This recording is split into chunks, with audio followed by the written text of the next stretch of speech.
Я приветствую вас, дорогие друзья, уважаемые гости и подписчики моего канала. Всем большое спасибо, что ждете новые выпуски с американистом Андреем Тележенко. Он в прямом эфире, сейчас 16:35, и я рад приветствовать вас, Андрей. Здравствуйте.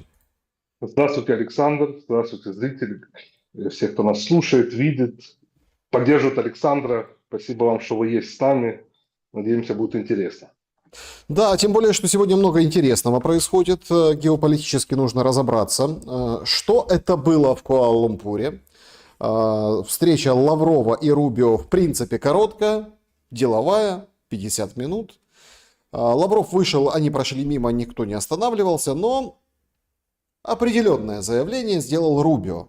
Во-первых, атмосфера очень специфическая. Я просто хочу с этой темы начать, а потом мы переместимся в Европу, к Зеленскому и вообще к перспективам, потому что это принципиально важный момент. Значит, журналисты видят, что там Рубио подмигивает Лаврову.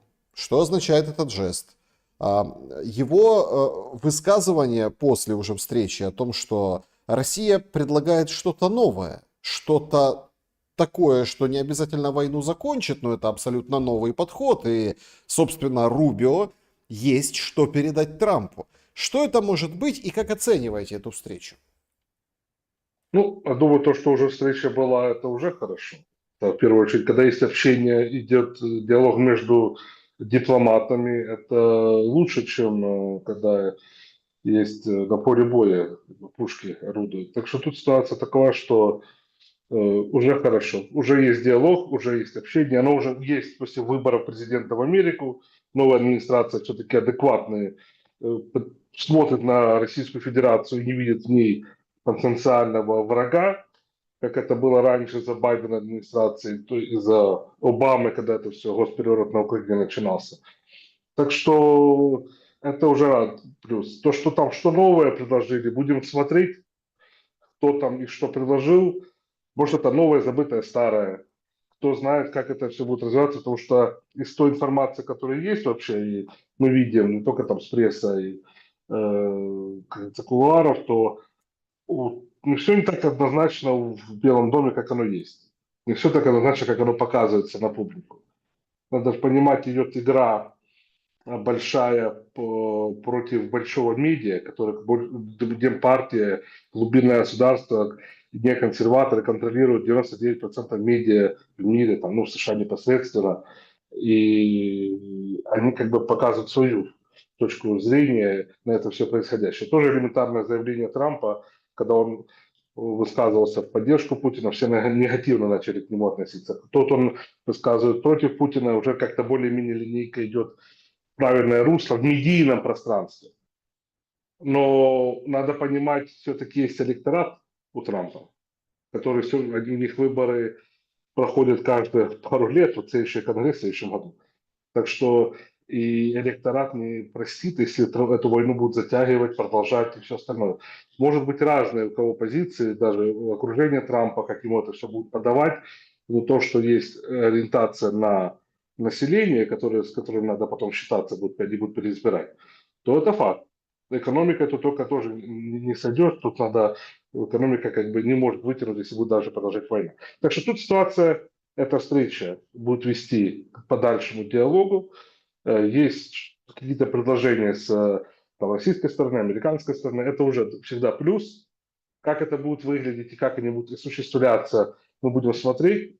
Санкции на Российскую Федерацию как таковые показали не действуют, исходя из там, угрозы тех, как говорится, деяний там, таких как непонятных людей, как Линдси Грэм, которые просто хотят войны, и они, ну, я не очень позитивный человек, с ним общаешься, он от него прет негативом и ненавистью. Так что вот это вот такие люди, которые как бы не решают судьбы сейчас уже людей, а сейчас решают судьбы Трамп. Он может подыгрывать, он может сыграть с ними, он может заигрывать с ними, но еще раз, все возвращается к электорату, группы влияния, а результат по Украине мы видим, что там 10 этих, как говорится, ракет для Патриотов, это даже, чтобы одну ракету сбить, баллистику, надо 6 запустить Патриотов. А тут только 10 дают. Тут такие вот типа дифирамбы, игра на публику, игра с медиа, игра с глубинным государством, какие-то там договоренности, понятно, есть.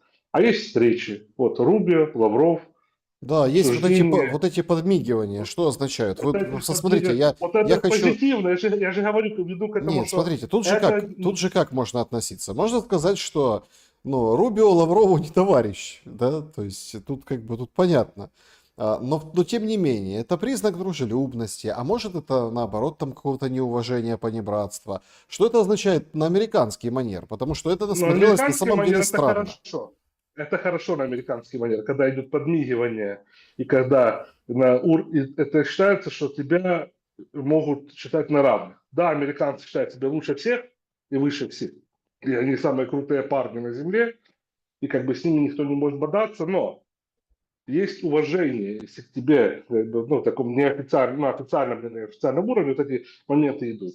Это не похлопывание по плечу, как не оттягивание руки, когда с тобой встречается, или там место твое не показывают. Это на равных с тобой общаются. И это уже хорошо. Это Америка начинает потихоньку внутри кулуарно, не публично. Ну, публично это сейчас показали, а не, в виду, кулуарно есть понимание, что с Россией надо считаться, что эти ребята довольно...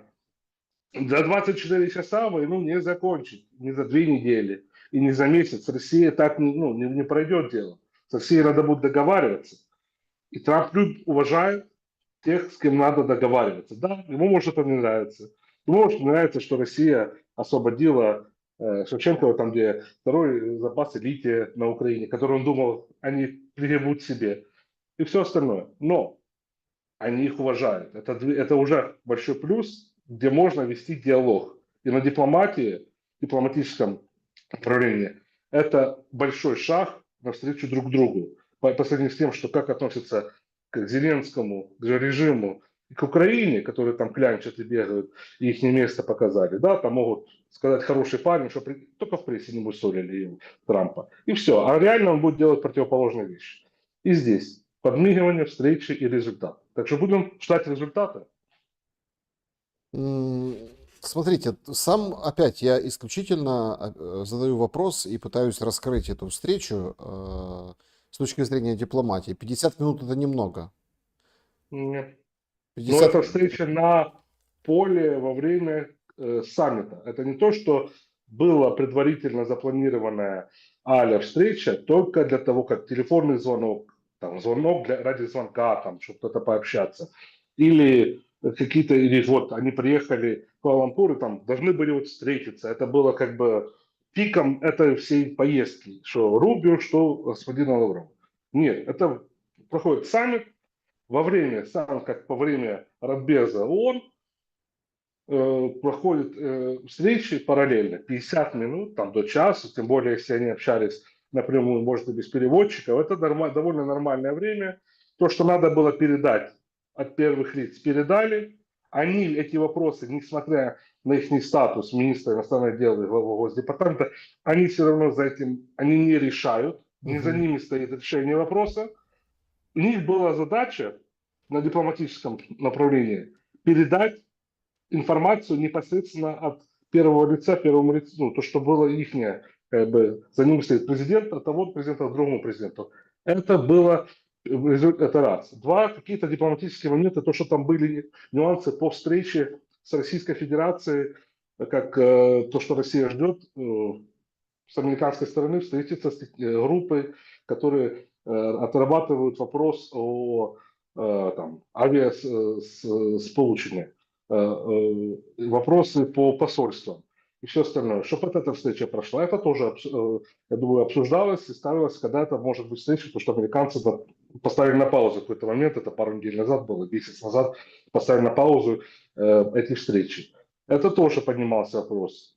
Так что тут, как говорится, обсудили, сверили часы, обсудили, передали месседжи глав государств и пошли дальше. Нормальная эта процедура была, делегации выделили первые лица ведомств и их, как говорится, там, замы или помощники. Все. Напрямую было общение, так что это было 50 минут, можно многое обсудить за 50 минут, если есть непосредственно уже понимание, что надо достичь. А понимание есть контакт, и эти же контакты не только, которые мы видим, происходят публично, а очень много контактов не публично происходит. Тем же самым главой СВР, который встречается с директором или общается с директором ЦРУ, там, или по телефону, или личные встречи, где мы, по которым мы вообще не знаем, где и как происходит, и сколько по времени это идет. Те же самые встречи на дипломатическом уровне, тоже есть посол уже Российской Федерации в Вашингтоне, который уже непосредственно действует и работает там на месте. Тоже не знаем, сколько, где и когда, бывает ли он в Госдепартаменте или в Белом доме, и какие месседжи передают. Так что общение всегда идет, про которое мы еще не знаем. Тут это уже чисто сверение часов, сверили, пошли дальше, ждем результатов. Вот сейчас, как говорится, будем ждать результата. Значит, параллельно с этим идет, ну, такое очень специфическое выступление, оно и по картинке специфическое. Ну, вообще мероприятие, да, такое специфическое, это восстановление Украины. Шмыгаль говорит, надо 14 лет и $1 триллион, ну, для того, чтобы восстановить Украину по некоему плану инвестиций. Зеленский, опять он подчеркивает, что надо дать ПВО, дать оружие, в общем, дать денег. И выдает очень интересную формулировку. У Путина есть только два настоящих союзника. Террор и зима. Мы должны ответить на оба вызова, говорит он, обращаясь к гостям конференции. С таким заявлением он выступил и подчеркнул, что Украина готовится к 4-й военной зиме и нуждается в постоянной поддержке союзников. Исходя из того, что после встречи с Лавровым сказал Рубио о том, что, погодите, просто шел переучет, ну, то есть мы смотрели там, ну, как бы анализировали, то есть никто ничего не отменял, все в порядке. И, ну, такие воззвания Зеленского к гостям конференции, могучей кучке желающих и, ну, всем, как бы, европейским лидерам. Есть какой-то шанс, что этой 4-й именно военной зимы не случится? Ну, к этому идет, потихоньку идет, говорю еще раз, есть понимание и видение в Белом доме, хотя там говорю, то, что публично кому-то может что-то не нравится, высказывания и все остальное, но есть понимание результата. Да, было на время заморозка, потом, как говорится, а потом дали какую-то часть этого оружия и все остальное. Но это же не те масштабы, не того формата, не того это, что можно дальше с чем работать. То, что это отговорки американцев, что мы там делали переучет, ну, это, говорю, был не переучет, это был там попытка сигнала по поводу переговоров о прекращении огня, которая не получилась. Мы тогда общались с вами, и в тот же день она, как говорится, ну, было понимание, что после разговора двух лидеров государств, это имеется в виду президента США и президента Российской Федерации, и было, ну, Россия движется вперед. Мы тогда тоже этим вопросом задавались, что же дальше? Россия движется вперед. Ей резонно останавливаться как бы было ну, просили до этого, давайте же все-таки, ну, до этого сделаем перемирие, посмотрим. И были попытки от сбоку Российской Федерации и на пасхальные, на 9 мая, и давайте что-то и тогда договоримся, пока еще нету как бы закрученного процесса наступления, как бы то, что происходит сейчас на всех направлениях. Запорожская идут, берут село за селом, ДНР освобождают, там, ЛНР уже освободили, Сумская, Харьковская область, там вступление идет. Так что вопрос сейчас, я так понимаю, был поставлен тогда, в тот же день, резонно останавливаться нет, и тогда вопрос по поставкам оружия просто был снят, ну, значит, Америка продолжает дальше свои торги. Ну, не в тех масштабах, то, что там дадут, ну, еще раз, 10 ракет Patriot, это забавно, так если сказать, потому что, чтобы сбить одну баллистику нормальную, там, ну, не X-101, а там, попытка сбить там другие баллистические ракеты, 6 Патриотов запускается. Ну, это так, по-нормальному. Я так понимаю, Украина экономит. Там тут 10 этих даже не получится сбить две ракеты. Это ну, так говорю, забавно. Еще раз, да, Так, дают оружие. Что-то подождите, еще там артиллерии. а чем сейчас сбивают? Была массированная атака, рекорд, 728 целей, 718 сбили. Честно, это смешно и глупо верить в то, что эта пропаганда киевского режима вещает. Мы видели Израиль, который показывал в лайв времени, и Иран. свою войну в протяжении вот этих недель, где там погибло около 5000 гражданских. Гражданских, и я хочу подчеркнуть, количество гражданских на Украине за 4 года так званой террора, великой, ну, война любая плохая, но просто террора, намного меньше, чем которое было там за неделю этих реальных военных действий, там где пол Тель-Авива нет. Если бы хотели, запустили сколько надо было, не было бы.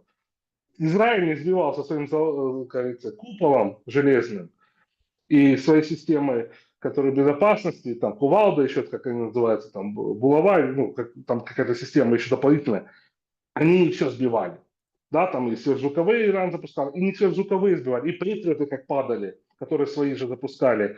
Израиль падали на жилые кварталы, это было в лайв-режиме, люди это снимали. И никто не скрывал, что это такое происходит, потому что ну, так оно и есть, система не работает. И это 22 тысячи квадратных километров территории Израиля. 22 тысячи. И Украина размер. Они не могут закрыть своими супер, самой лучшей считала систему Израиля. Показалось, что она не все закрывает. И пропускает довольно много. 40-30% как минимум, если не больше, баллистики и всего остального, что летит на ту территорию. То же самое там и Иран. И это они запускали, имея свою авиацию параллельно, которая выходила, взлетала совместно с американцами, пытались сбивать еще в воздухе те ракеты, параллельно с баллистикой. И у них там взлетало по 50, по 100 истребителей в воздух. Ну, система была целая построена. На Украине это вообще пару истребителей, дай бог они работают какой-то там третий, ну, слава богу, там F-16 у них типа якобы четвертая генерация уже дали. И все. Что они сбивают, непонятно. Ничего они не сбивают. То, что сбивают, вот это хаотично, благодаря ПВО, спасибо, людям летит в дома. Если бы этого не было, может, не будет этих патриотов так много и всего остального. Оно будет идти по военной цели и добиваться своего результата. Все. И будет жертв минимально на Украине. А то, получается, потом вот эти картинки показываются, трагические, которые не должны были быть. Но благодаря чему? Помню, на Кошице, когда второй день конфликта, упал, тогда сбили свой же самолет, свои же, над Киевом. Часть улетела на Сокарки, крыло упало на Кошице, срезало полдома, там взорвалось. Это там родительская квартира. Ну, я сразу написал, для чего работа ПВО в городе? Что за бред? Ну, тем более по своим целям это вообще идиотизм. Мне начали, вот ты такое, всякое. Так это был нормальный вопрос человека, который, ну, как бы получил, они дякуют ПВО, что они воюют, что они сбивают. Так они сбивают, попадают в свои же жилые дома. Ну, благодаря им у меня там полквартиры не было, там балкон вылетел и все остальное. Ну, вот, как бы показатель. Слава богу, там никто не живет. Просто ситуация такова, что никто ничего не сбивает. То, что говорят, что сбивают, так посмотрите Израиль, какой их топовая система, и сколько там у них ракет, можно сказать, неограниченно на то время было для защиты от Ирана. 30-40% как минимум долетало, пролетало и сбивало по Тель-Авиву. Вот и результат. И что тут говорят? Мы все сбили. Вы видео у вас выставляли. Показательно. 4 или сколько, 5 ракет просто попали, никто никого не сбивал. Попали по целям, люди снимали с окна. Ну вот, никто ничего не сбивает. Нету чем сбивать. И как бы Украины нет возможности этим заниматься. При Союзе было 1554 системы, которые защищала ПВО. Украина, все, нашу территорию. Сейчас, ну, 4, и то там их перемещают с города на город, и там нету к ним ракет. Вот и результат. Не идет. Когда он будет? Я не хочу прогнозировать. Ну, к концу года, может, чего-то, может, Зеленского уже не будет. Может, это уже первый шаг. Но к этому оно идет. Потому что ситуация, то, что мы видим на публике, и то, что реально за кулисами происходит, и реальный результат есть. Да, еще есть спецслужбы американской на территории Украины. Да, Россия пока не трогает их базы. 20 баз из ЦРУ на территории Украины. Ни одну из них Россия пока не ударила. Потому что, ну, есть диалог. Если бы не было диалога, ну, они ждали, когда придет Трамп, что будет возможность общаться. Не то, что потому что он их не парень, нет. Потому что с ним можно общаться. Он против войны, его электорат против войны. И с ним можно говорить. Вот это главная была цель Российской Федерации. Возможность договориться не военным путем взять всю Украину. И это есть сейчас возможность, это сейчас идет. Эти, как говорится, 20 баз, если они, дай бог, выйдут, Зеленского не будет и все остальное, вот это должно быть трансформация. Оно все Так равно не как, придет же за смотрите, один-два дня. давайте вот подумаем, куда может деться Зеленский. Одна ремарка, вы вспомнили о господине Грэмме, у него же там, да, законопроект этот, который вы упомянули. У него сегодня день рождения. Просыпается Трамп, ну, у них утро. Сейчас пишет: «С днем рождения, сенатор Линдси Грэм. Он всегда рядом, когда он мне нужен. И я надеюсь, что все в великом штате Южная Каролина помогут Линдси одержать большую победу на выборах в следующем году. Сделаем Америку снова великой». Ну, поздравил так поздравил, конечно, понимаете? То есть, когда нужен, Линдси Грэм сразу рядом. Такая очень интересная Линдси Грэм, еще раз говорю, тут же это грань. ж не просто вот Линдси Грэм, он против России, и Трамп его любит. Нет. Линдси Грэм– это военно-промышленный комплекс, это лобби огромное, огромные деньги, которыми Трамп надо тоже договариваться, чтобы решать те или иные вопросы на территории США. Тем же самым по законопроектам. Я не хочу никого защищать, я просто рассказываю реальную ситуацию, как находится Соединение США. Есть личное мнение Трампа по поводу Зеленского и на Украине, то, что происходит на Украине, это одно. Есть пресса, которая это другое, которая работает против него и работала всю жизнь против Трампа, можно сказать, особенно когда он пошел в политику. И с этим надо как-то играть, маневрировать. То, что там идет процессы, и в середине Пентагона заместители э, министра обороны США есть люди, которые ориентированы, и их назначал Сенат, и они имеют политический вес, потому что президент туда, как говорится, за подачи президента туда поставил. И они влияют больше, чем сам министр обороны на политику в США. Они перенаправляют сейчас все как бы направление с Украины, даже не на Ближний Восток, а на Тихоокеанское. Как бы это будет первое, как бы флотилия туда, и идея политическая, военная, все туда они хотят это делать, чтобы против Китая представить свою мощь. Вот это к чему идет сейчас. Просто про это публично. Никто же не будет вам бегать и кричать. Кто там читает прессу и просто с прессы анализирует прямо информацию. Это только часть информации. А есть же еще больше картина, которая что же в глубине и стратегию надо понимать Америки. Стратегию Трампа, стратегию там, тех, кто в его окружении. Есть негодяи в его окружении. Я про них говорил неоднократно. Что к ним есть вопрос, как они себя ведут и как они действуют. Что они и предают его, донося ему ту или иную информацию неправильно. Ну, представляете, вы не разбираетесь в каких-то вопросах, а вам приносят документы, засекреченные с теми или иными вопросами, которые там подали. И вы как бы читаете их. Вы будете доверять этому, вы должны, во-первых, доверять или не доверять этой информации. Два, доверяете ли вы человеку, который вам их принес. Ну, принес это директор ЦРУ, например. Или принес там ваш советник по национальной безопасности, который сейчас исполняет обязанности тот же самый Рубио. Но вы якобы ему доверяете. Но информация может быть неполная. И ты, исходя от непонимания геополитического процесса, я имею в виду президента США полностью в глубину, он не полностью может видеть картину. И то или иные вопросы с ним могут играться. Те же самые окружения. Мы про это еще говорил еще до даже выборов, что такое может быть, и такой может этот вопрос, благодаря только этому может затянуться процесс конфликта на Украине. Но результат будет, и результат уже есть. Есть видение по Украине у самого Трампа. Ну, пока процесс чуть-чуть затягивается. Но есть видение, есть переориентация США на Тихоокеанское направление. Есть невозможность США сейчас вытягивать конфликт на Украине экономически. Золотовалютный резерв у них опустошен. 658 миллиардов должно было быть у них золотовалютного резерва. У них там около 300. Больше в половину. Про это публично тоже не говорят. Это тоже реальная ситуация, почему у них они не могут экономику свою потянуть, потому что доллар, если все начинают уже говорить, что доллар может потерять вес, а доллар потерять не только вес, потому что экономика и долг, а и внутренняя политическая ситуация по золоту и все остальное не такая, как есть на публике. И это, если я про это знаю, значит, знают еще те люди, которые должны про это знать. И так оно работает. А не только то, что в прессе показывают, мы должны это видеть и копаться за это. Да, это есть. Линдси Грэм сегодня он нужен Трампу. Ему надо было протянуть ту или иную законопроект, который его блокировали, те же самые Rhinos в середине мега-партии, это республиканская партия, есть такие, их называют Rhinos, это те, кто не консерваторы, поддерживают военные действия и все остальное, типа такие а-ля Маккейн. С ними надо было сейчас заключить, приблизить их, вытянуть, хотя там были другие люди, протягивали этот законопроект, но Линдзи Грэм потянули ближе пока. Мгм. Завтра его отодвинут. Трамп же А, такой, сегодня он любит кого-то, завтра он не любит, послезавтра опять полюбит, а после этого вообще выкинет и посадит. У него характер такой, надо понимать личность, качество человека, который есть. У него такие качества, которые сегодня Грэм поздравил, а завтра он его скажет, что негодяй и все остальное, и оно будет это иметь в виду лично. Все-таки вернемся к Риму, с вашего позволения. Так а какие шансы у Зеленского? И как бы не сгущаются ли тучи над ним? Сейчас очень интересно, вот просто интересно тоже ваше мнение. Мнения разделились.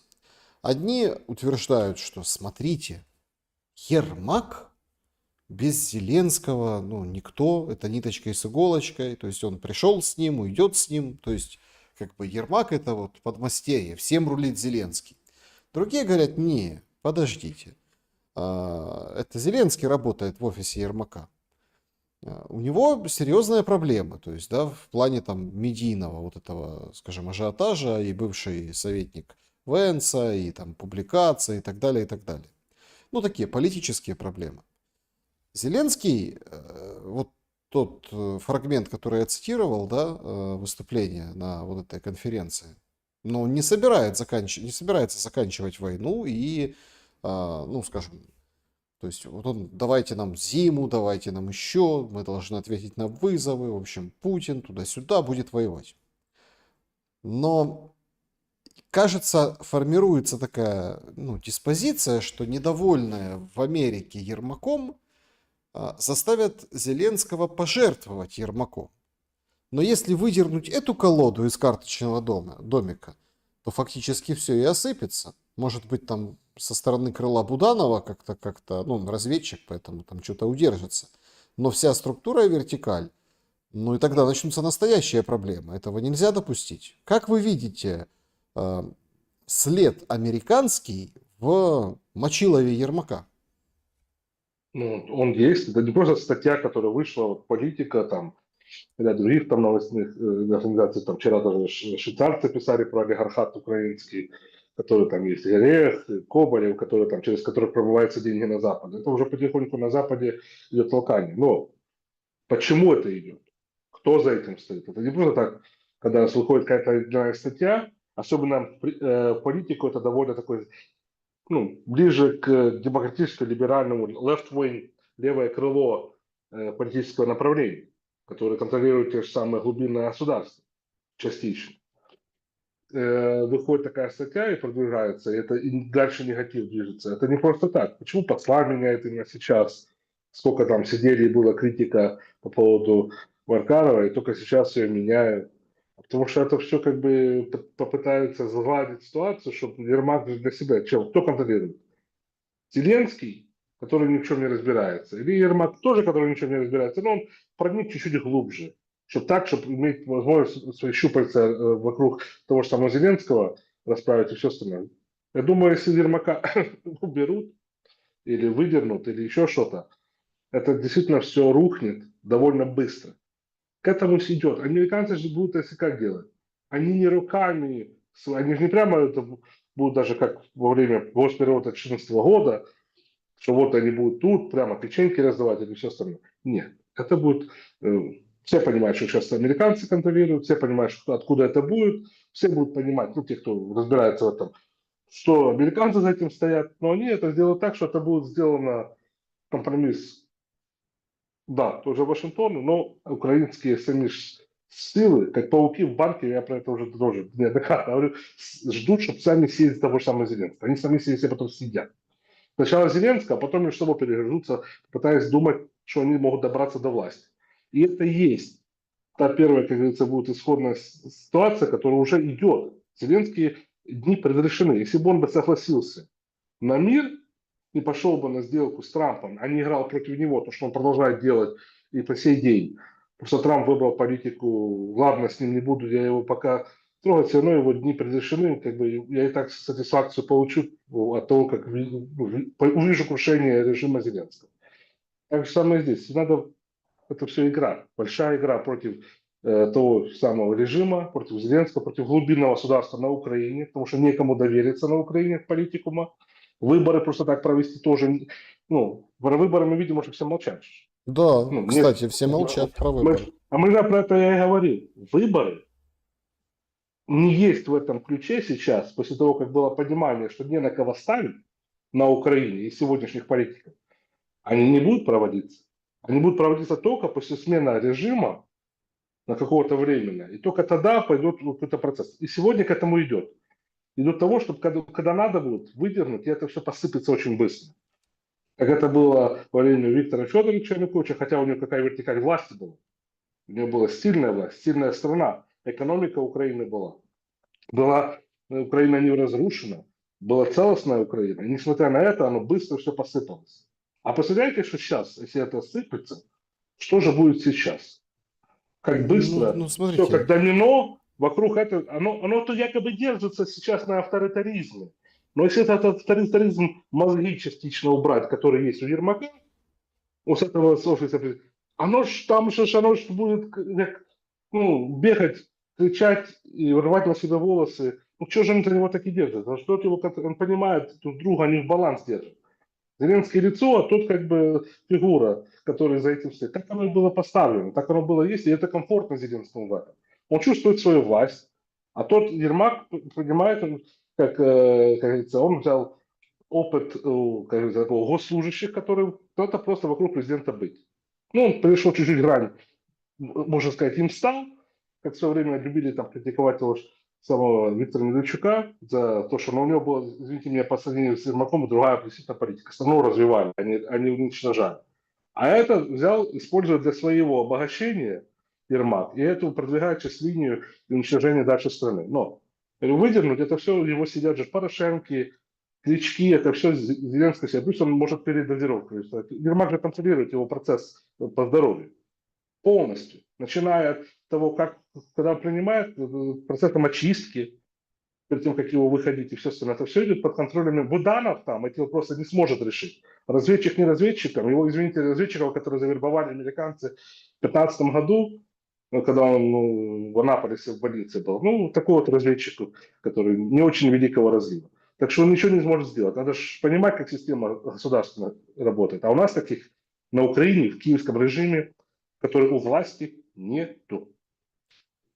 сегодня очень интересный эпизод был с точки зрения, ну, понятно, там это все приписывают российской агентуре, даже там уже гуляет по сети ориентировка на женщину со спутником, непонятно, ну, имя, фамилия уже есть, в общем, ищут. В общем, был убит полковник СБУ. Он выходил из многоквартирного дома, садился, я так понимаю, в машину, и там пистолет, глушитель, в общем. Ситуация вообще нетипичная. Сразу там расписывают о том, что смотрите, это он там какой-то, ну, СБУшник, который готовил диверсии на той стороне, на российской, поэтому как месть. С другой стороны, есть версии, что, погодите, это вот, ну, скажем, внутренняя, в том числе, вполне себе вероятная разборка, потому что подобным методом, ну, как бы россияне не действовали. Нет, понятно, нам расскажут сейчас там подрывы, там Шеремета подорвали, еще там, ну, в общем, это все россияне, там еще... Шеремета, могу сказать, подорвали не россияне, мы тогда были в Генпрокуратуре, его подорвали свои же. Петр Порошенко дал указ, и через Азов это сделали. Так что с какой квартиры все мы это расследовали, как раз будучи в Генеральной прокуратуре. Благодаря просто грузинской команде это все сделали так, что публично показали другую картинку, которая были же эти грузины в полиции, все остальное, они якобы взяли на себя это все. Так что Ну, так и верить, в то, что сейчас, там россияне смотрите, у Шеремета взрывали, не надо. Это и сделал сейчас, Азов, который указание президента Порошенко. и сейчас, понимаете, в чем дело? Такая очень интересная история. Потому что, ну, как бы полковник СБУ, с одной стороны, вроде как рыба, а с другой стороны, не шибко там крупная. Плюс, какие цели преследовались, если это противник Российской Федерации. Если это внутренние разборки, то о чем это нам говорит? В общем, такой эпизод достаточно тревожный. Киев посреди бела дня. Что скажете? Это о чем свидетельствует? Ну, то есть, я думаю, что это все-таки внутренние разборки Российской Федерации след там и сказать, ну, это самое легче всего, сказать, вот это было Российская Федерация сделала, ну, тем более, как бы, был бы это как кто-то из высшего эшелона, это было бы больше, как бы, вероятно, но, еще раз говорю, э, я просмотрел тоже это видео и как бы пытался проанализировать. То, что сейчас происходит, я думаю, это внутреннее перераспределение ситуации, потому что когда это было первое перераспределение рынка, политического, экономического и все остальное, это было начало конфликта, начало СВО, когда того же самого Давида Жванию, там, по моей информации, обойму автомата в голову просто выпустили и сказали, что он подорвался там, на линии, там, когда переходил границу там, с ЛНР, ДНР, когда он, типа, якобы в переговорной группе там, участвовал по энергоатомам и все остальное. Так Шуфрича сажали или других убивали в начале конфликта. Вот это было первое. А сейчас вторая, когда уже оно уже, я говорю, держится на курьих ножках, одна ножка уже подбита, якобы еще иллюзия, что стоит режим этот. Да, это пока полковник там в СБУ. Но мы же не знаем всех раскладов, что происходит. Мы видели по тому шерно шоу.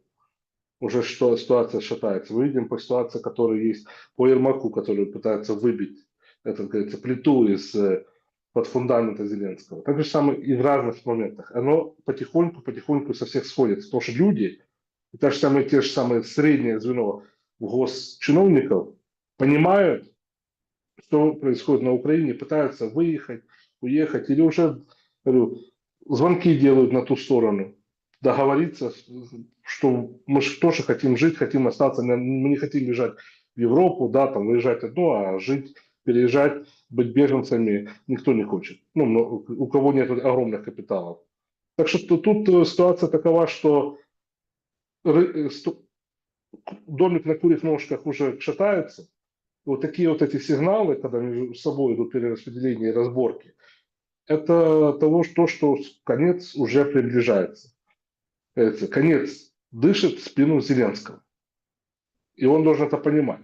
То, что сегодня может это кто-то где-то издалека, а завтра это будет уже у него за спиной. И как это обернется для него лично, ну, я говорю, Бог ему судья, я думаю, он должен предстать перед судом, все-таки перед народом, который он уничтожил, и посмотреть каждому в глаза тех, кого людей, которые уничтожал, и бусифицировал, и рассказывал, как это надо делать, а сам разъезжал по заграницам. Это мое мнение. Он не должен бежать, ему должен политически убежать. Если он убежит, ну, надо тогда его будет взять и притянуть назад к ответственности, притянуть в Украину, чтобы он ответил перед людьми.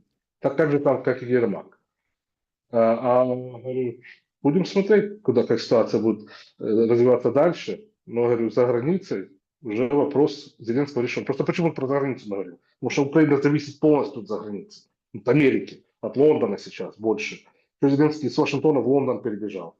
Потому что так меняется ситуация, что ему надо бегать все время. Тоже он все время Байден, его встречали, а сейчас Макрон и тот звонит Путину, общается про это, и тут уже вопрос стоит по немецкой экономике, что же дальше делать, или договариваться, или дальше там воевать.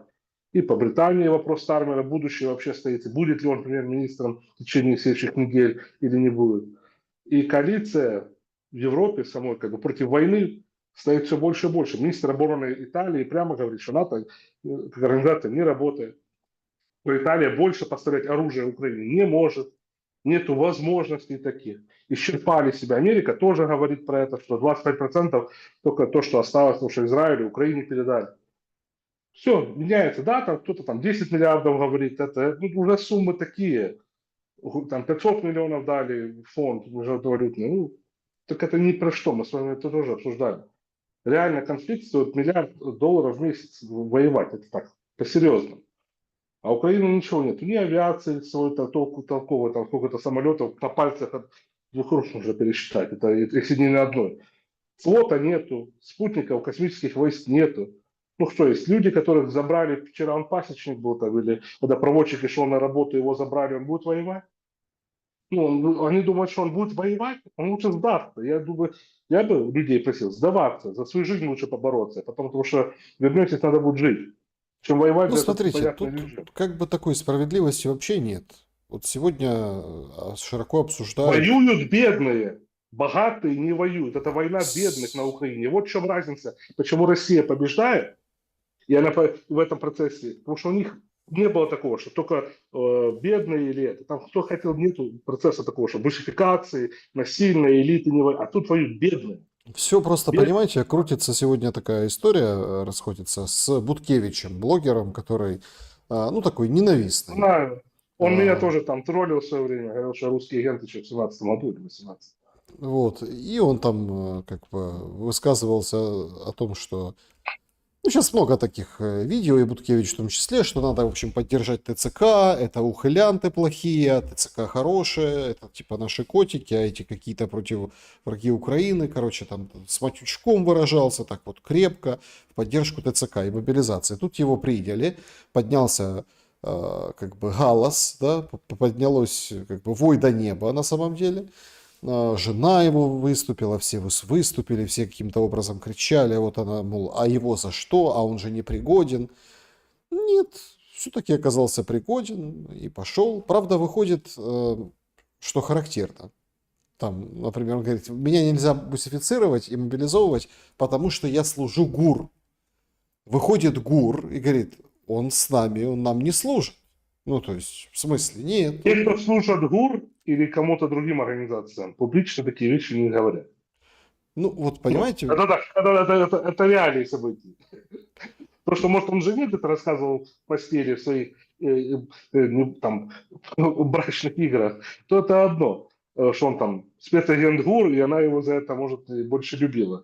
А так, я думаю, в этой ситуации, ну, реальные люди про это не говорят, и, ну, получается, молчать, не говорят, что не кричат на каждом углу про это. но Так что это же тут не конец истории, понимаете? А потом выходит целый спикер целых сухопутных войск, говорит, да, мобилизовали такого, у него была бронь, потом она кончилась, он прошел медкомиссию, годен для должности в тылу.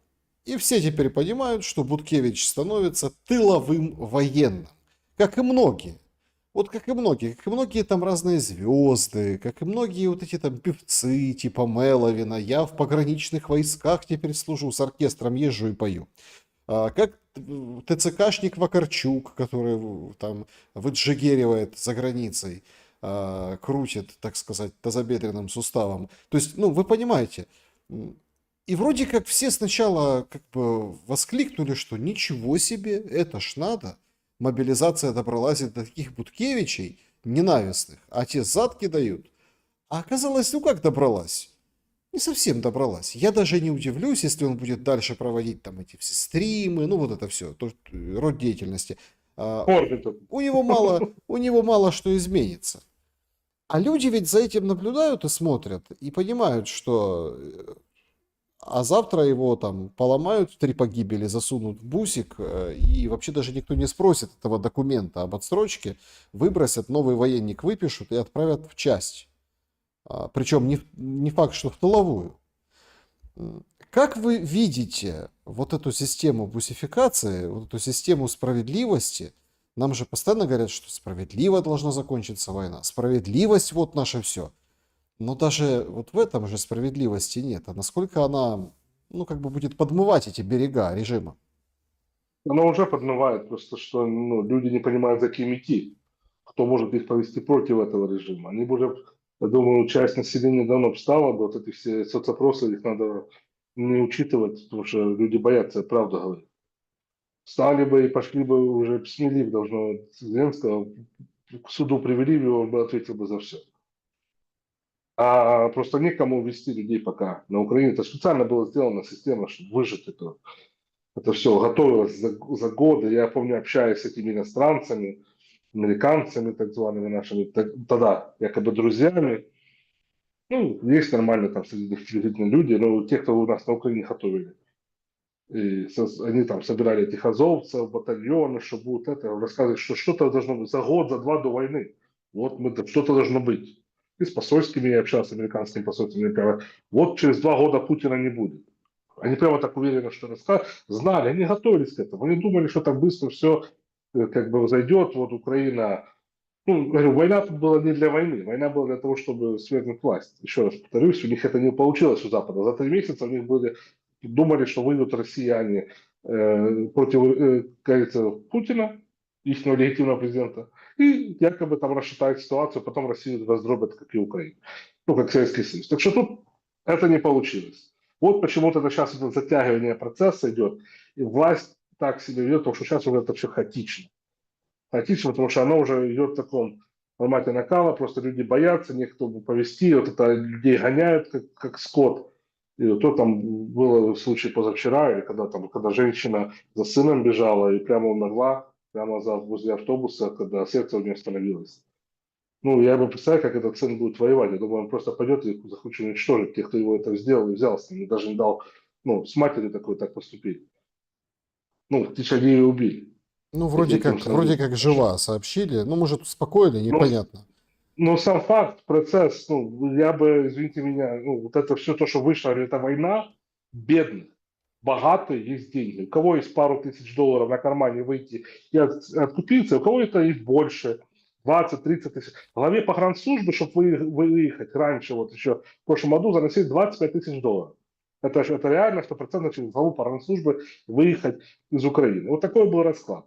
Это сколько людей позаносили. Если там считали только на среднем уровне, там у кого-то понаходили по 100 миллионов, там 2 миллиарда гривен, ну, такие суммы были довольно большие. И все новые доллары, и у всех, как говорится, все новенькое. Так что, а сколько там наверху туда это идет, сколько там зарабатывают. Это, я говорю, война. И самый факт, интересно, вот эти все элиты, Кучма, который должен был как-то встать и сделать из этого процесса, остановить это все. В Монако отсиживается. Ты как бы все-таки был президентом дважды, единственный, кто продержался долго, более-менее пока был с Россией дружил, Украина была нормальная. А когда лег под Запад, и твой зятек Пинчук перебежал с-под Москвы до Ляхи, или как, Вашингтон, под Сороса, все у нас Шкереберг пошел, потому что начали играть в игры вот эти. И сейчас им хорошо в Монако, конечно, им хорошо. А никто не выйдет, не выступит, не скажет ничего за людей. Тот же самый Ющенко, пчеловод. Бегает и рассказывает, надо, как он Путина хочет убить, там, пару месяцев назад Гордона там. Они там щебетали вместе. Вот это уровень. А людей гонят, ну, а чего вы не в окопах сидите? Мне вопрос, когда кто-то даже обращается ко мне из этих так званых, вот, ты там это вещаешь на русском телевидении, я говорю, я вещаю за мир на Украине, я против этого, что происходит. Я выступал против этого до этого и сейчас выступаю. А вы что не в окопе, если вы такие патриоты? Чего вы вещаете в Фейсбуке, в комфортных условиях? Потому что невыгодно им. Война, еще раз говорю, бедного, они как считают население лохами. Общаясь с ними, этой так званой элитой, ну это никто, эти людишки для них. Вот это, к сожалению, что проблема большая есть. Что людей можно обмануть. Обмануть такими, как говорится, оппозицией, которая якобы сидит, но она пишет посты, твиты, вещает, и все у них хорошо, им почки не отбили. И они еще, слава богу, живы. Я против того, чтобы кого-то отбивали почки, кто-то... Но они как бы сидят, но у них за такое как бы уже уничтожили других.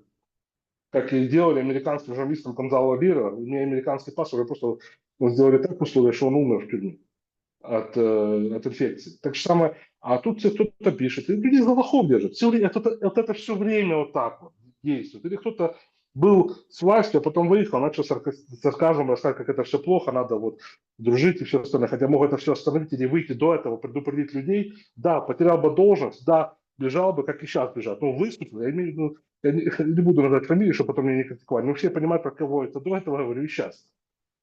Людей держат за лохов обычное население. Да, мы, может, обычные люди не так идеально можем говорить. У нас нету пиарщиков, но мы правду хотим знать. А их как скот убивают. Так что тут вот проблема в этом. И пока люди не осознают, что надо даже, может, и без какого-то лидера. Есть лидеры среди военных, которые хотят прекращения войны. Пусть они встают. Ну, Почему у никто нас же все не военные... встает, вы же видите. Ну, подождите. Ну, Все военные, Залужный уехал в Лондон. у Его Заложного отрывая борьба. брат его тоже в дипслужбе, Максим Луцкий, который там захватывал авиационный университет, у него кум, который там, еще 10 лет назад там якобы был русским агентом, как и рассказывали, ну, в прессе. А тут кум Залужного, такие, вот это все, ну, вот эта вся катавасия, деньги, у них все деньги. Проблема деньги, откупиться, решиться, с кого взять, с кого нагнуть. Народ стрясти, как Гетманцев говорил еще пару лет назад, надо из-под всех ковров и всех диванов, чтобы у людей доллары платили. Вот они вытаскивают ваши доллары. Кто-то идет откупаться, его мало, все равно берут. И это все же, это же деньги не всегда, это 2000, или 2, или 3, или сколько там, 10 кто платит, только в ТЦК. Это же поднимается наверх. Пока берут тех, кого мы видим, антикоррупционное бюро, НАБУ, вот эти все, прокуратура, СБУ, кого берут, якобы коррупционеров? Тех, кто наверх где-то там не донес. Оно же так работает всегда. Не берут реальных коррупционеров. Коррупционеры большинство, тех, кто во власти. А тех, кто не донес, тех хапают. Вот почему мы видим эти картинки, вот якобы борьба с коррупцией. Потому что кто-то себе прикарманил больше денег. Но А иногда, людей все равно знаете, иногда обелечивают. иногда это делают красиво. Вот Федоров сегодня, вице-премьер по цифровой трансформации, выпустил, ну, заявил о том, что теперь будут Е-баллы 2.0. Короче, магазин, все заработало, вот, и говорит, вообще геймификация это геймчейнджер войны, все сразу меняется. Подразделения начинают между собой соревноваться, кто больше уничтожит техники, кто получит больше баллов, и, соответственно, сможет дополнительную купить там амуницию, дроны какие-то, еще чего-то. Понимаете, в чем дело? Во-первых, ну, давайте будем смотреть по полю боя по состоянию на сейчас. Украина проигрывает войну, она отступает.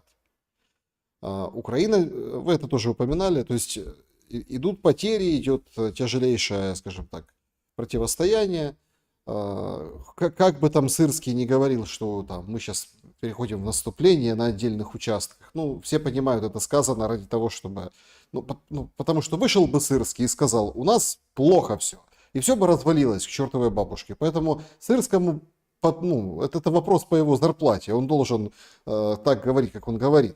Зеленский, понятно, выслуживается перед Я могу вам партнерами. сказать, что чтобы люди понимали, что реально вот проигрывание войны идет. То, что если взять, там писали некоторые аналитики, 600 тысяч армии якобы сейчас, типа украинская, если есть такая ВСУ, ну, потери 1500 в сутки. От 1355 до 1500 в сутки потери ВСУ. До следующего года максимум будет там, до 200 тысяч армии. Это, можно сказать, по каждому человеку на квадратный километр территории Украины. Это все. Ну, даже вот цифры взять, я вот что говорю, оно нудно все, вот проигрыш Украины. Якобы, да, цифры сегодня большие, но если просто Телепин Зеленский его вот это тоже впихивает дерьма, а посчитать, что же дальше будет. А дальше все, даже если дотянуть до следующего года. Вот они дотягивают. Они дотягивают не для Украины, а для себя, чтобы больше украсть. Вот это война. Это война украсть, украсть, украсть. И то, что вы говорите, вот это ебалы, да, ебалы, или все остальное, извините меня. Но это как МММ-2. Вот это, когда, помните, возродилось опять МММ. На Украине у нас было, бегали там в каком-то 2008 году, или там еще тогда, типа, опять вот МММ, собираем, все, и люди поверили. Вот это то же самое сейчас. Было МММ-1, ничего никому, кому сколько выплатили этих баллов. Сколько что за это получил. Кого-то показывали. Кто-то что-то хотя бы отчет какой-то есть для населения. Сколько кому выплатили. Нет этого. И так же самое здесь есть. Почему оно 2.0? Потому что первое не сработало. Если бы работало первое, никто вторую не просто пиарились бы на первом. Ну, логика есть, логично. Сейчас никого... Это опять, типа, закачивать людей в эту эйфорию. Эйфорию ДИ, эйфорию Резерв Плюс и все остальное. Я, слава богу, не закачивал ни ДИ, ни Резерв Плюс, не верил этим, ни Федором, потому что понимал, куда это будет все вести, и это чисто профанация, отслеживание населения, и потом тебе белые ручки будут топать и отлавливать так по Украине, когда надо было людей. А людей на это велись, так же самое опять ведутся. И военные, хотя военные все понимают, нормальные военные понимают, что пол своей зарплаты он отдает, чтобы себе амуницию купить. Бронежилет, плиты, патроны даже покупать. Потому что ему то, что дали вначале, уже его нету, ему потом сам большую часть обеспечивает за свою зарплату, которая еще поступает. Вот почему они вкидывают эти ебалы. Извините меня, выражение такое. Не я его придумал, а Федоров. Потому что надо как-то людям не только деньгами, потому что денег нет. Нету денег. Надо что-то втюхивать опять. Ну, это мое мнение. Да, друзья, значит, пожалуйста, доголосовывайте в чате трансляции в опросе. Буквально еще один момент, и к нему перейдем, будем закрывать, и ваши вопросы озвучим Андрею Тележенко. Андрей, и все-таки, есть ли вариант договориться сейчас? Я понимаю, что ну, это неблагодарное дело гадать о том, что имел в виду Рубио, когда говорил о том, что получил от России какое-то предложение, которое прямо войну, конечно, не заканчивает, но это абсолютно другой уровень. И, в общем, Трампу Рубио его отвезет, и Трамп уже будет думать. Я думаю, что, ну, хотя бы по риторике мы можем предположить, что Трамп опять будет любить Россию, любить Путина и говорить, что у нас, смотрите, он классный парень. Ну, ровно после того, как ему перескажет Рубио. Ну, смотря как перескажет, что перескажет, точно ли перескажет, и что это вообще за предложение. Есть ли вариант сейчас договариваться без Зеленского? Интересные там приходят подробности от определенных политиков, политиков, элит, бизнесменов, ну, больших людей, условно, которые как бы связываются с россиянами и начинают потихонечку забрасывать удочки на сепаратный мир. Ну вот, что, мол, а вот если там что-то сейчас повернется, то вы как бы не шибко будьте против, что мы же там как бы вот при нас условно война не возобновится, какие-то гарантии, предварительные, короче, ласки в этом отношении есть. Как вам кажется, насколько этот процесс сейчас востребован и не является очередным фальстартом, как любые вот эти подготовки к выборам или к чему-то там еще? Ну, ситуация такова, еще раз, мы с этого начинали, и Российская Федерация продвигается довольно успешно на всех направлениях. 25 километров в день, ну, квадратных километров в день берет. За июнь месяц больше 560 квадратных километров взяли. Это только за июнь этого года. Ну, освободили. Они не были готовы идти на сегодняшнее соглашение по прекращению огня, потому что невыгодно было сейчас, потому что до этого сколько просили, никто не пошел. Сейчас они начали, успешно показали, что действительно успешно движется Украина, ВСУ еще рушится, и санкции нет останавливаться. Ну, никто же так не делает. Это называется развод во время процесса покупки или там договоренности. Тут же самая Россия уже компанию, можно сказать, можно взять задешево, а для чего еще дать передышку, чтобы ее сейчас накидали деньгами и потом еще раз перекупать. Ну, это так, если обычным как это объяснять ситуацию. Ну, я думаю, мир идет к тому, что будет мир. Но сегодня, вот прямо вот сейчас, договориться, чтобы вот это было только вот поделить по той линии, которая есть, я думаю, сейчас не готова та же самая Российская Федерация, потому что все показали себя, что доверять Западу, не то, что потому что Россия такая коварная, нет, потому что доверять Западу невозможно. Доверять Западу, продолжение, чтобы это будет остановка на этом процессе и все, нет. Слишком, как говорится, пошли, не то, что банка, пошли ну, вперед, Россия, за ней поверили большая часть мира. Мы видим, как БРИКС страны расширяется в довольно быстрых пропорциях. Все хотят вступить в БРИКС, быть с Россией, с Китаем. Как Трамп заигрывает с теми же самыми африканскими странами. На противовес России пытается сыграть там тоже.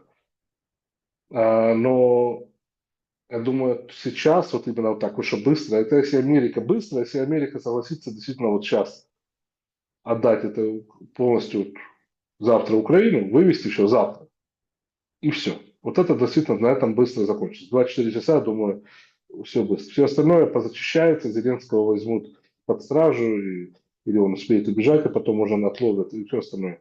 Но вот это вот так вот, если только в таком процессе. Россия диктует условия, не Штаты сейчас. От Штатов зависит, как долго это будет. Штаты торгуются Украиной, еще раз. Есть предварительно уже договоренность, что Украина отойдет, просто они пытаются выторговать. Трампу еще пытается внушить те же самые Крeml и все окружения, с которым он там внутреннюю политику ведет, свою же, может, не только Украина, он думает и спит и ночью только про Украину. Нет, у него же ряд тысяч других вопросов, которые надо решить. И вопрос сегодня, что Россия диктует условия, Россия не готова пойти на это, потому что нет, еще раз, доверия с Западом. Нет окончательных договоренностей по своим их переговорным процессам, которые не дошли до конца еще. Нет встречи Трампа и Путина, с которой они тет-а-тет бы обсудили те или иные вопросы, уже пожали на чем-то руку. Только после этого можно будет говорить, что конец уже еще очень близок. Пока это вот конец года, вот, Зеленского, у меня мое видение, что не будет. Начало следующего. Как бы он не выдержит эту власть. А сейчас оно будет идти тем курсом, который идет, пока Америка торгует Украиной. И это надо понять. Это торг пришел при Байдене. Это торг сейчас идет при Трампе, просто более активное понимание, что Украину надо оставить. Просто надо сделать так, чтобы это больше себе урвать с этого процесса. Думали, что все согласятся, что Трамп на этот так званый minerals deal по редкоземельным металлам. Но он хочет еще что-то. Он хочет не только эту бумажку, он хочет понимать, что Украина, как говорится, не будет. Надо еще где-то что-то урвать. Африку, Азию, еще что-то получить взамен от Украины. По Ирану они торговались. Мое мнение, с Российской Федерацией, Россия удержала власть Ирана. Америка показала, что она сильная, закончила войну, пробомбила. Якобы Иран отодвинула на пару лет назад ядерные в своих программах, хотя Россия потом дальше будет отстраивать эту программу, тоже в этом плюс получила. Удержала власть, Израиль показал, что они вот такие могут развернуться, но в то же время их поставили на место. Все одновременно. И Россия, Да, и США. Так что тут идет процесс договоренности вокруг. Если по Ирану говорить, что Иран может даже сам за себя договариваться, он независимое государство, даже несмотря что союзом с Россией и с Китаем, никто же Иран не взял под свой и сказал, вот, вы должны сделать как мы, и все. А Украина, Зеленский, киевская клейка, вот это вся, режим нацистов и все остальное, всех, кто они есть, они полностью не суверенны. Они что скажут, те и делают. А там говорят, воюйте, потому что нам так выгодно еще кому-то заработать пару миллиардов капитала. да, значит, давайте подведем итоги опроса. Как вы думаете, Россия и США договорились уже об Украине? Разделились мнения? Ну, тем интереснее. 19% это далеко не самый главный вопрос. 23% да, все на мази, а все остальное шум. Ну, то, что там сейчас заявляют и говорят. 25% нет и не договорятся. То есть ноздря в ноздрю, видите. И 34% что нет, не договорились, но договариваются. Вот такие итоги. Что скажете? Вот такое восприятие сейчас Ну, отношений. люди, видите, видят все равно истину. Они договорятся, есть предварительное видение ситуации, которое обсудили, когда первоначально садились договариваться, что Украина все-таки, ну, еще раз, она под Москвой была и будет, и веками была. Так же самое и здесь. А Америка не должна сюда вклиниваться, это не ее приоритеты больше, и Америке ничего тут делать, ну, реально. Это так что есть. И Америка это понимает, просто еще раз, там пытаются договориться, себе что-то вырвать. Так что люди все понимают, но они договариваются. И будут дальше договариваться, еще раз. Америка пытается еще раз что-то себе вырвать за счет Украины. Потому что понимаешь, что для Российской Федерации Украина важнее даже, чем Иран. И я думаю, украинцам, которые реальные, нормальные украинцы, которые ждут мира, должны понимать, что если Украина важнее для Российской Федерации больше, чем тот же Иран, то у нас не все потеряно. У нас, я думаю, должно быть все хорошо потом. И отстраиваться мы будем тоже нормально, потому что всегда Украина, ее подъем был всегда, когда был, несмотря на войны с российским государством, и там, московским царством еще было тогда, в 16 веке, мы все равно, когда возвращались в лоно Москвы, мы все равно поднимались потом вверх. И от этого потом получали свои плюсы. Потом хаяли Москву, но все равно получали свои плюсы. А забывали, как нас ляхи и литовцы гоняли. Так что тут надо, оно все к этому идет. Да, друзья, значит, переходим к вашим вопросам. Из клуба зрителей «Шелест». Мы в прямом эфире, 17:39 сейчас на часах. Спасибо большое, что смотрите. Не забудьте, пожалуйста, поставить лайк и подписаться. Произошла там интересная оказия. В общем, выбили чат основного телеграм-канала «Шелест». Поэтому имейте в виду, ну, посмотрим еще. Подождем денек-другой и какие-то решения я буду предпринимать, поэтому переходите, интересуйтесь, как дела там в телеграм-канале. А вот в закрытом клубе зрителей все хорошо, люди оставляют вопросы. Давайте оттуда вопросик из сообщества YouTube и там чат трансляции, тоже готовьте свои вопросы. Дмитрий Щербатых.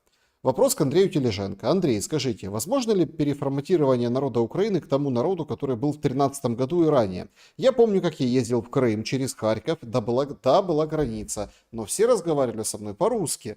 Или этот процесс уже невозможен? И возможно ли что-то сделать России, если этот процесс возможен? Вопросы Санкт-Петербурга. Питер приветствует. Спасибо за вопрос. Спасибо, что так далеко тоже нас смотрите. Ну, далеко и близко, можно сказать. Красивый город Питер. Думаю, даже тут надо будет переформатировать украинцев самим для для выживания, потому что по-другому, как украинцы, как такового, их действительно как нации не будет.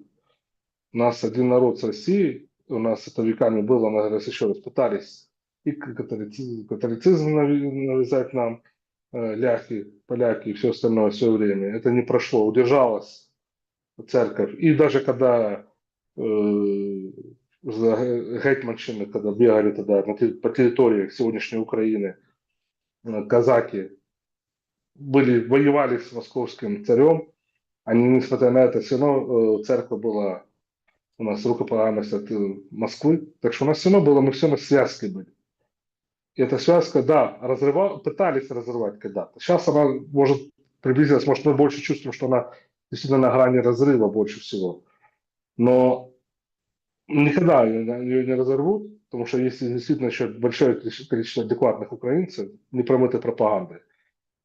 А всем остальным, когда это все закончится, этот конфликт, когда вернется нормальная жизнь, люди посмотрят назад и скажут, что было раньше, вот эта бусификация, кровь, война, и это нацизм, продвигание непонятного украинства, и фейкового украинства, не настоящего, это галичанского. Потому что есть украинство, Полтава, Черкас, здесь есть западное украинство. Но оно разное, и оно все вместе было. И продвигание только одного вот этого, знаешь, типа УПА, Бандера и все. Такого не будет. Они когда посмотрят и увидят, что есть перспектива дальше. То, что было раньше, они сами начнут возвращаться к этому. Да, Надо значит, только дать возможность Украине мира. Так что я думаю, что продолжение, это все возможно. в продолжении темы Алексей Иванов из сообщества YouTube. Нужно ли будет переписать учебники истории? Ведь Порошенко и Зеленский перекроили учебники и пытаются войти в историю как герои и внедряют антирусские тезисы в головы школьников, готовя их к противостоянию с Россией. Ну, учебники, конечно, надо будет не только переписывать, тут надо будет людям показать правду, что было не только по учебникам, то, что как история, как в общем, а правду показать людям, что же было во время конфликта. Была ли Буча? Если была, то кто за них стоял?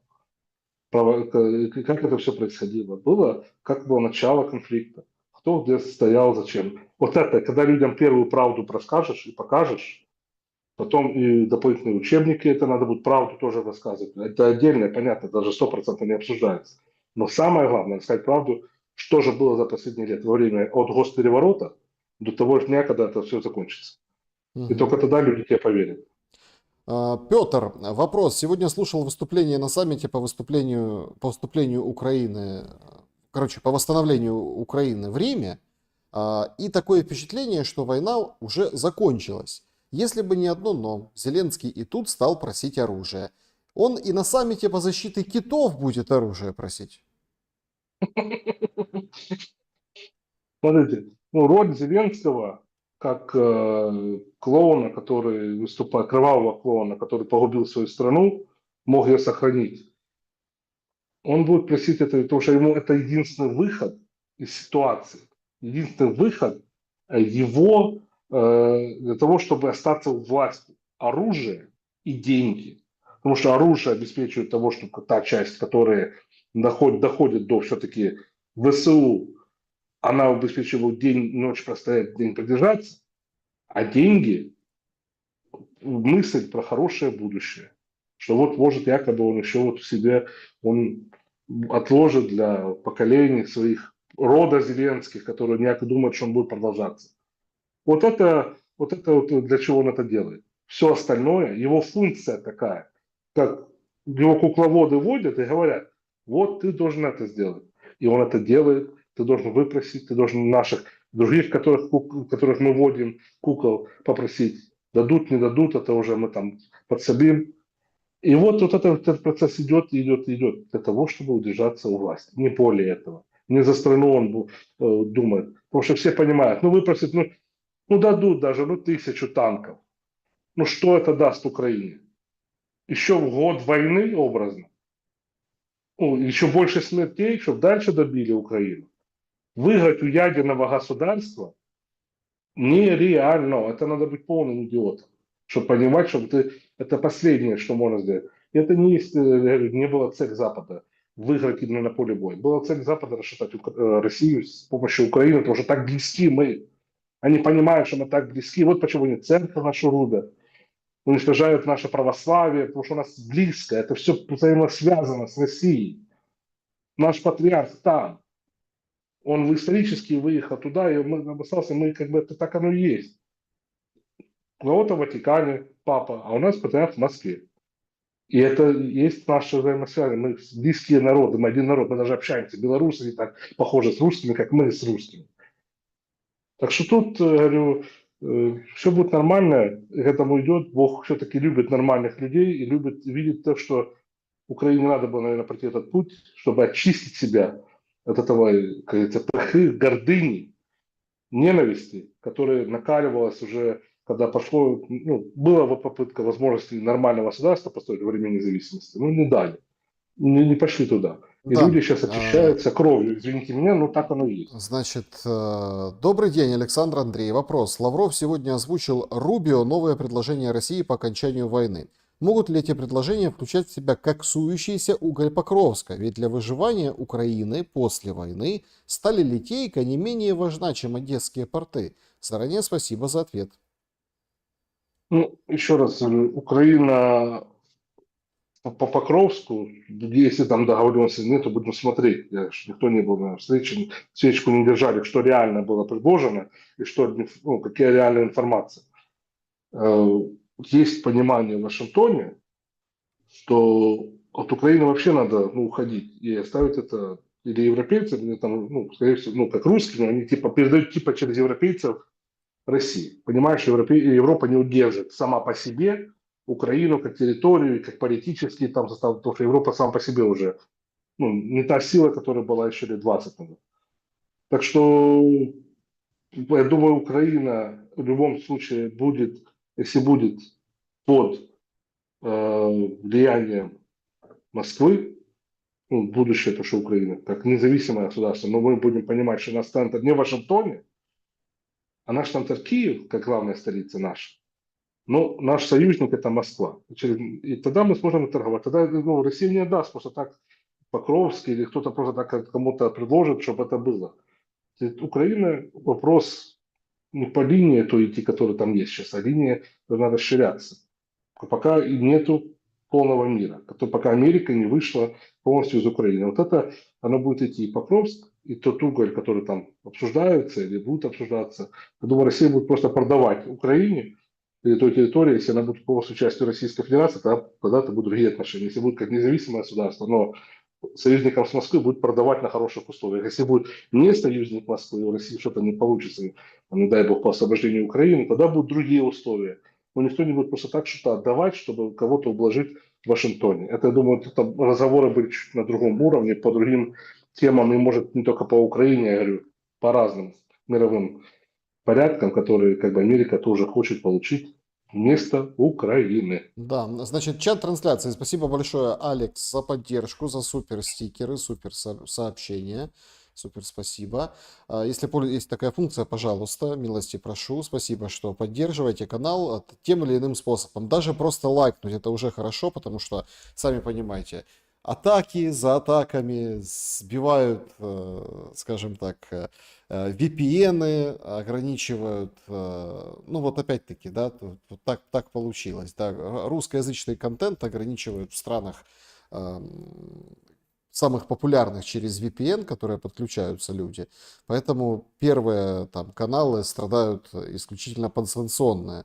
Поэтому, пожалуйста, поставьте лайк, это очень важно для того, чтобы немножко как бы YouTube пришел в чувство от еще одних нововведений, которые ну, они такие русофобские, конечно. Даже дело не в России, там, не в россиянах, а вообще, в принципе, русскоязычной среды. Ведь очень много людей совершенно с разных уголков мира смотрят вот этот контент. Поэтому, пожалуйста, лайк очень важен. Ну и, конечно, с Телеграмом, там я уже комментировал, говорил выше о том, что снесли чат в канале Телеграм. Ну, посмотрим, к чему это приведет. В общем, враги не дремлют, как говорится. Значит, Боятся враги правды, боятся Александра Шелеста. Ну, это, и мы, которые, гостей, которые у вас приходят. И слава богу, пусть боятся. значит, значит, возражает вам пользователь КНГ, у вас патриарх в Москве, чего-то он о вас не очень вспоминает. Ну, что значит вспоминать? А мне не надо вспоминать. Патриарху, я думаю, он даже знает, что и есть. А почему? Есть молитва за мир между братскими народами, и это, думаю, важно, то, что донесение слова патриарха в этом моменте, его молитва за то, что наши народы прекратили братоубийственную войну, которая была подлита внешне другими силами и верами, которые выступают против православия. Почему-то мы видим, что ни одна церковь, которая как бы не православная, ни католики, ни греко-католики, ни еврейские церкви не выступили за поддержку и против гонения православия на Украине, закрытия храмов, Печерской лавры, Печор, которые, если они сейчас не работают, это все же закрыто. И проводят там неонацистские сборы с Корчинским в трапезном храме Печерской лавры, там где это вековая история наша. Что бы было, если бы в Иерусалиме главную мечеть бы так бы сделали? Весь мир бы визжал, потому что это неправильно. И это, я бы и выступаю против таких вещей. Почему-то наш киевский раввин поддерживает это. И ездит, продолжает продвигать Азов, войну и все остальное. Ни один не выступил. А наш патриарх выступает за мир. И молитву за мир, и молитву за каждого тех, кого ущемляет сегодняшняя власть. Что он должен еще больше сделать? Он делает то, что, я думаю, я удовлетворен как прихожанин тем, что он делает. Не, ну смотрите, тут тоже такой момент. Взять и забрать гражданство у Ануфрия. Ну, вот это же про это мы говорим, это Нет, я просто, смотрите, ущемление. я просто к чему? Я к тому, что понятно, что там ко всему надо, как это, относиться, ну, в общем, по-христиански, там, церковь, Бог, там, это такие вещи. Но тут же, понимаете, в чем дело? Ведь, окажется, это про канала. Ну, вот про там подали в суд, я знаю, есть судебное разбирательство.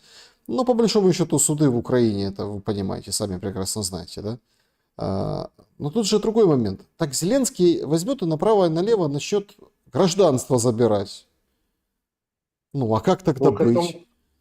ну, к этому тогда идет. Видите, мы ж слышим эти крики и вопли этой так званой громады патриотов, которые сидят в тылу, зарабатывают денежки, стерненки, притулы, на рейнджах ездят, охрана у них, служба безопасности. Кого из граждан Украины охраняет служба безопасности Украины?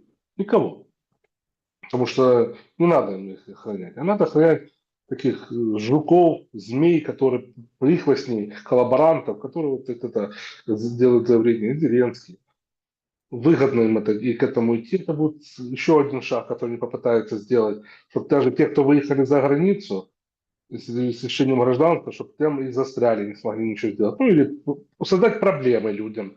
Хотя это против всех конвенций, решать гражданство ну, как бы человека просто так, ни за что, хотя если нет его личной просьбы, хотя когда люди сами просились и писали заявление в консульство, генеральное консульство за границей и на имя Зеленского, все, чтобы решили их гражданство, потому что они получали второе там, гражданство в Европе, в Америке или все остальное сейчас во время конфликта, это не одобряли. Эти заявления рвали в генеральном консульстве и выкидывали. Да. А почему? Идут политическим путем, не против, как говорится, блаженнейшего митрополита Ануфрия, так же самым путем, потому что это есть одна система. И не только в Украине, Армения, мы видим ущемление церкви, оппозиции и все остальное. Вот это одни лекала и одна книжка, по которой это работает. И это, если кто-то это не видит, ну это надо быть полностью слепым человеком. Да, значит, вот такой вопрос от Елены. Существует такое мнение, что Россия потеряла свое влияние на Ближнем Востоке и Кавказе, и сейчас в войне с Украиной. Разделяет ли Андрей такое мнение? Еще вопрос, вступит ли Россия в войну на Балтике? Я частично читал, откуда такие месседжи кидаются, такие западные есть аналитики, что уже в какой год пишут, что Россия разваливается. Они там кураторы так званой оппозиции, России, которая выехала, убежала с России. Э, Эти люди сейчас осели на Украине, и они всякие такой хрень пишут. Извините меня за выражение, но пишут такое. То, что Ближний Восток, еще раз, мы это говорили, Российская Федерация смогла помочь удержать власть в Иране, президента и остальное, чтобы не было смещения, что было целью Израиля и лобби Израиля огромного в Америке. Это раз. То, что в Сирии Иран потерял влияние, и не Россия там, и Россия имела там свои базы, но Иран и иранские спецслужбы непосредственно в Сирии вели ту работу по прикрытию Асада. Россия там более просто видимо была, потому что это Российская Федерация, это было интересно, ну так подавали. А реально там был Иран. Иран потерял там власть. Это два. Кавказ, ну, идет расшатывание всей ситуации вокруг бывших стран Советского Союза и бывших стран, которые входили в Российскую империю. Специально клин вбить Молдова, Украина, Армения. По Азербайджану там отдельная тема, но она тоже это подключили. Там Казахстан пытались пару лет назад, мы помним эти качели. Это часть одной системы большой. Там и Киргизстан был на линии, как бы потом он просто слетел, потому что там денег не хватило у Запада, ну, невыгодно было на то время, и они перекинулись по Армении работать. Пашинян работает непосредственно с ЦРУ через армянскую диаспору в Калифорнии.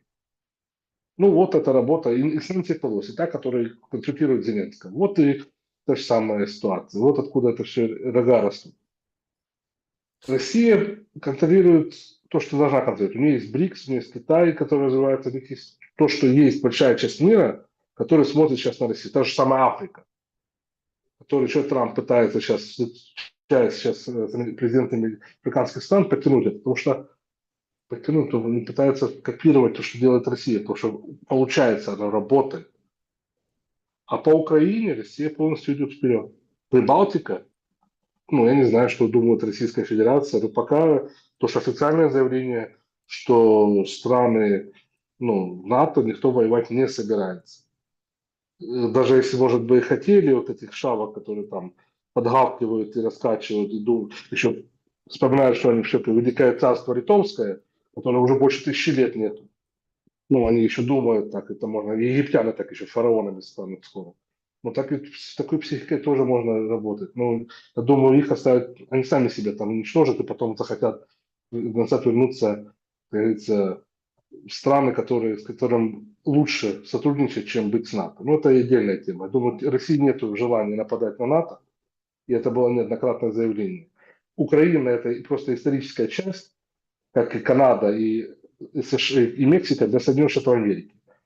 Там их исторический интерес, приграничный интерес непосредственно. Так что так же самое и Россия, и Украина, хотя у нас намного дольше история идет. Так что я думаю, надеюсь, ответил на ваш вопрос. Да, друзья, всем большое спасибо за то, что посмотрели наш сегодняшний эфир и за нашим общением последили. Андрей, благодарю вас за время и мысли. Спасибо большое. Всем удачи, с Богом. Берегите себя, добра и света.